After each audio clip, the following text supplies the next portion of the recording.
So because of like the farm bill, do you believe that there's a possibility that like food could be destroyed? The farm bill is very complicated. I don't understand the whole thing, I'm being honest, and I have a law degree, I practice law, and I look at the farm bill and I'm like, okay, let me find the sections that apply to what I do understand. The farm bill's interesting. Farmers get paid subsidies to grow crops, farmers get paid subsidies to destroy crops. From the food bank's perspective, the farm bill is really important because it funds a program called TFAP, which is Temporary Emergency Food Assistance Program. And through that program, we're able to bring in anywhere between 500,000 pounds of food to 1 million pounds of food. I know that's kind of hard in your head, like, what does that even mean, 1 million pounds of food?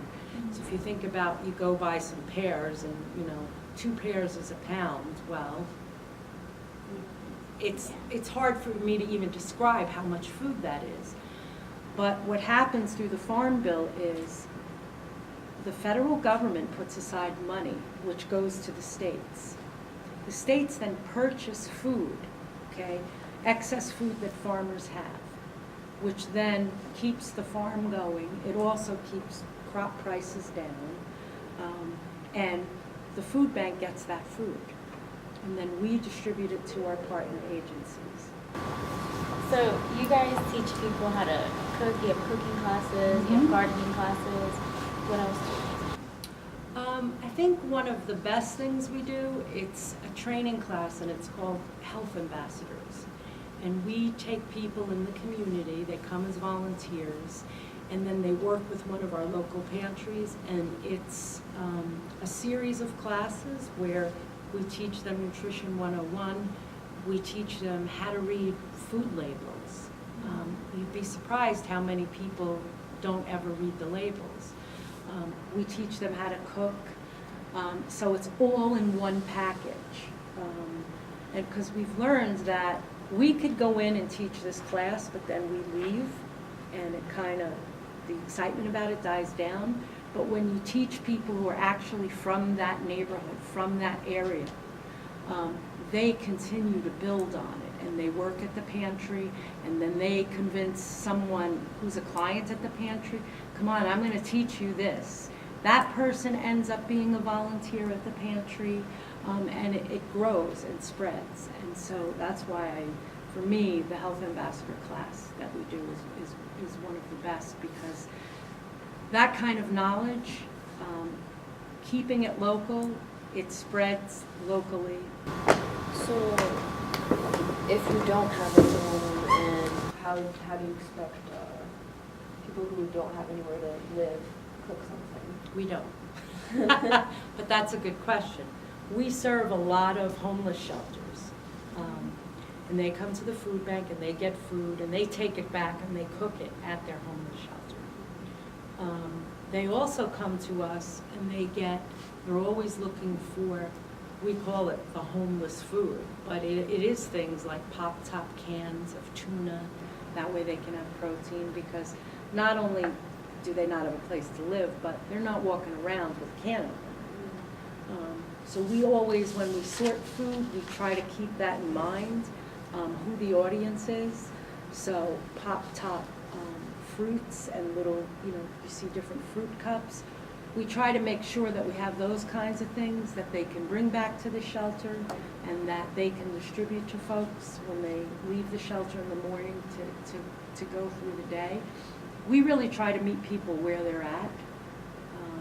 We try to do a lot of these classes with families, so a mom or a dad will be there with their kids and they'll all cook together.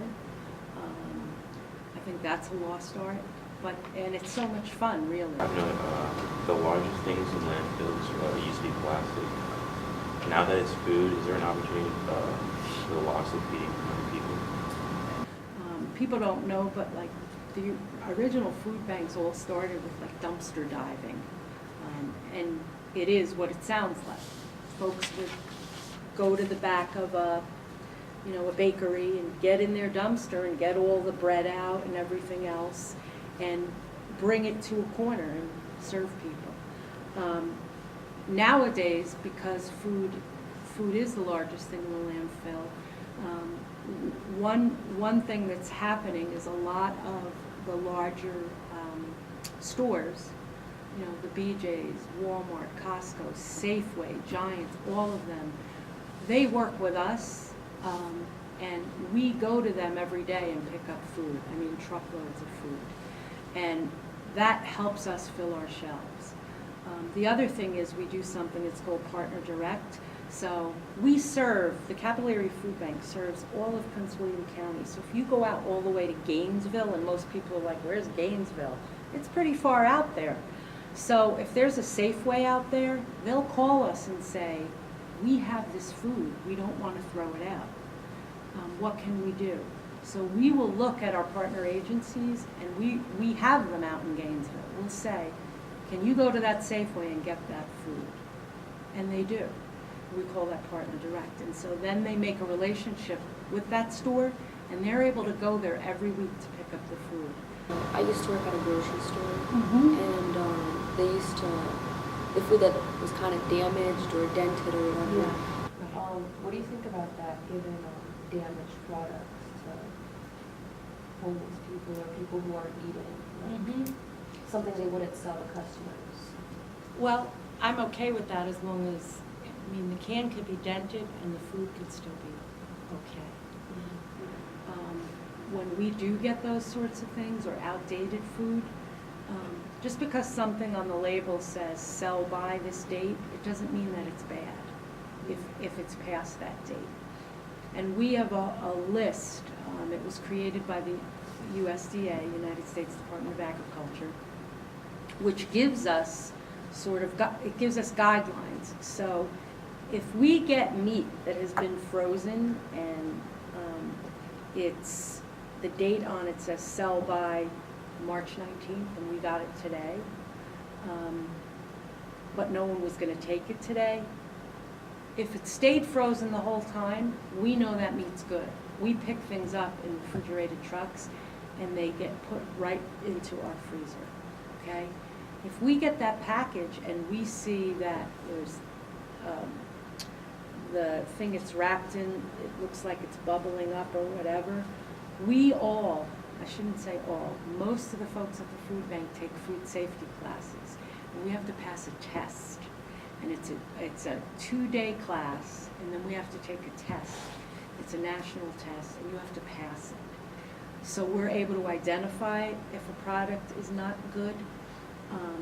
But as far as it being damaged, again, if the packaging is damaged, that's one thing. We are okay with that. If the food inside it is damaged or might be damaged, we won't give that out. So what does the future for fixing hunger look like in Fairfax County? The solution to hunger is much bigger than just the Capital Area Food Bank getting enough food to feed every single person who needs it. I think it's going to take collaboration on public and private levels, so us working with government working with us working with businesses.